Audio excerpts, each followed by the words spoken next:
Today, we're reviewing the OnePlus 13. I'm comparing it to the OnePlus 12 because context is everything. And there's a lot of great things about this OnePlus 13 I like. A couple of things I think they need to tweak.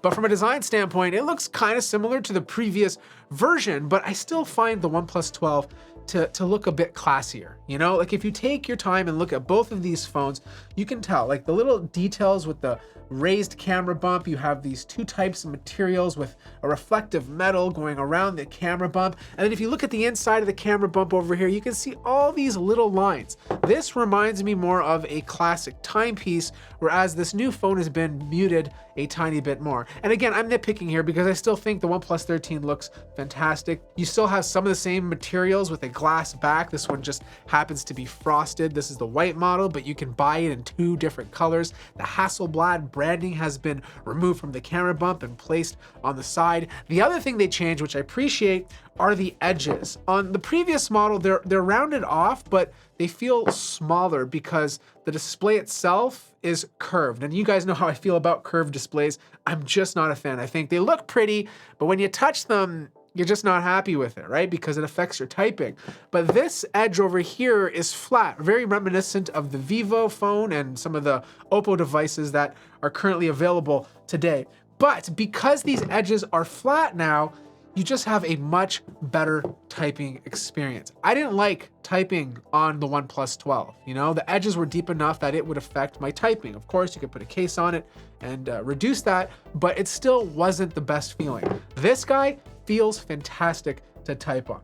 The other thing you'll notice is that the new OnePlus 13 is a slightly bit lighter, about 10 grams lighter, which doesn't make a huge difference, but if you're holding both phones, you can kind of feel it. The OnePlus 13 is about the same height as the OnePlus 12, but it's a tiny bit wider just because they're using a slightly different aspect ratio.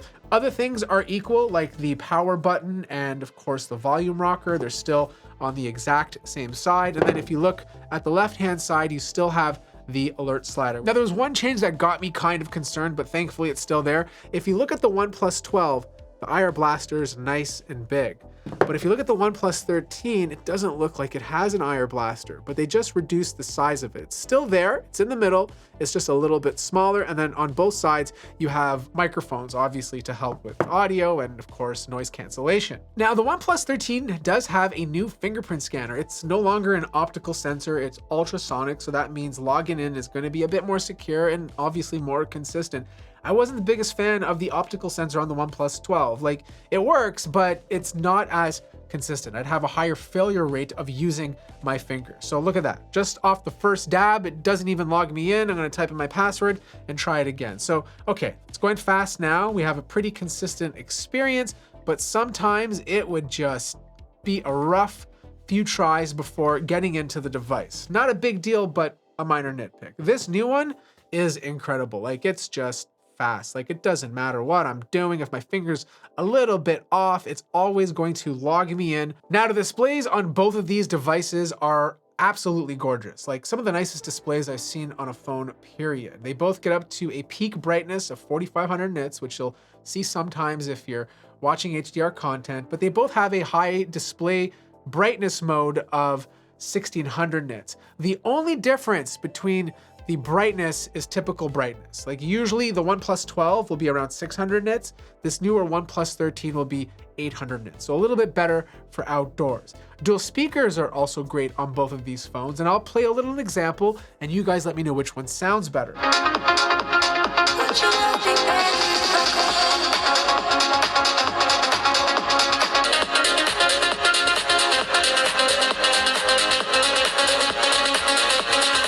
Now, both phones still have a punch hole for the camera. They're both 32 megapixels, but I did find a bit of color tweaks with this new OnePlus 13. Overall, they're pretty similar, but the difference is there's a little bit more color in my face with the shots from the OnePlus 13. I can see more red in my face as opposed to being completely yellow.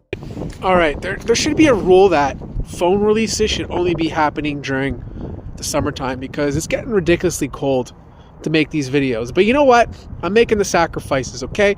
We're looking at 4K 30 on the OnePlus 12 and the OnePlus 13. You guys let me know which one takes the better video.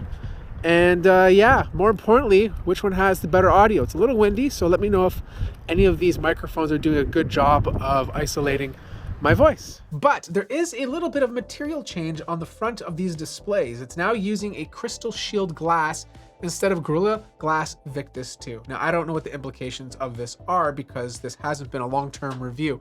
We need to see more long-term reviews of these devices to compare this crystal shield. Does it scratch easier? If you drop it, does it break more likely compared to the previous material? Only time would tell. But one thing I absolutely love about these OnePlus devices is the operating system. Like Oxygen OS has been fantastic to use. It's buttery smooth. It's clean. It feels good. It doesn't have the same update schedule as Galaxy devices and Pixel phones of like 7 years, but you do get 4 years of Android updates and then 6 years of security updates. So a little bit lower than the more popular competition. The other thing about the software is you have a lot of AI features baked in. So all the standard Google stuff like circle to search, AI on blur, AI sharpen, all that stuff. But I like how it kind of follows you around. So for one, they did copy something out of Apple's playbook. And look, Apple's guilty as well. They copy Android all the time. If you long press this little line over here, okay, it brings up your AI options. Very similar to what you can do with Siri in the latest version of iOS. So you can go ahead and use Gemini. You can record something, you can translate right off the bat. The other thing to take into consideration is this little smart window over here. This changes on the top depending on what you're doing. So right now you see file dock and recent files, okay? But if I go into messages, for example, and I swipe it again, this changes, or at least it brings up another smart function called AI reply. So this allows me to type a message and then it will take that message, fix any grammar, and give me other suggestions that I might want to reply with. What's also a nice little update is the battery size. Like this thing has a 6,000 milliamp hour battery, and this is up from 5,400 milliamps in the OnePlus 12. And like this thing is definitely a 2-day phone. Like I have no problems using it for 2 days, then going ahead and having to charge it. Now you do have 100-watt wired fast charging. This is actually up from 80 watts on the OnePlus 12. You do have OnePlus's proprietary 50-watt AirVook charging if you have the charger that supports it. If not, it will probably just wirelessly charge at 10 watts. All right, we got to talk about the camera. This is the one area where OnePlus is usually just behind the competition, but that gap has been getting smaller and smaller every single year. And this OnePlus 13 is using a triple 50 megapixel setup. So every lens is 50 megapixels, including the periscope lens, whereas the previous OnePlus 12, the wide lens was 50, but the periscope lens was 64, and the ultra wide was also 50. And I'll be honest with you, there's not that much difference in terms of the photos between both of these devices. There were times the OnePlus 13 had slightly more dynamic range. I found that the shots could also be slightly brighter and offer a more pleasing image in some circumstances. I will say that the wide lens at one times tends to be a little bit more contrasty, the shadows to be typically darker on the OnePlus 12 compared to the OnePlus 13. But once you start zooming in, that's where things kind of got inconsistent. I find that the coloring is not consistent throughout these different zoom factors, okay? Once you start zooming in more with the OnePlus 13, pictures start to become a bit more contrasty, shadows get a little bit darker. The opposite happens with the OnePlus 12. Some of these shots get a little bit brighter, the shadows not as dark, so they kind of trade areas.